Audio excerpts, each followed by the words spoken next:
All right, I had to do it. I had to come out and get a photo or a video. Holy cow.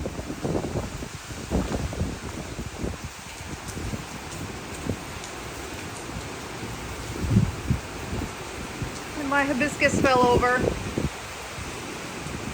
These pots are pretty heavy, but so I figured they'd be okay, but one of them fell over.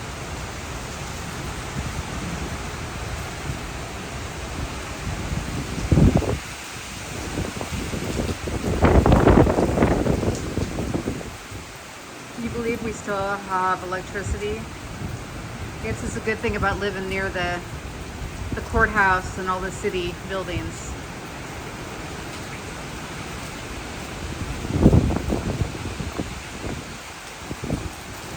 This way.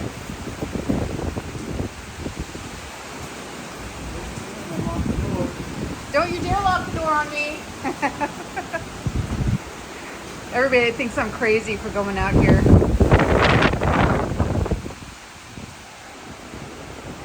I'm not getting too wet.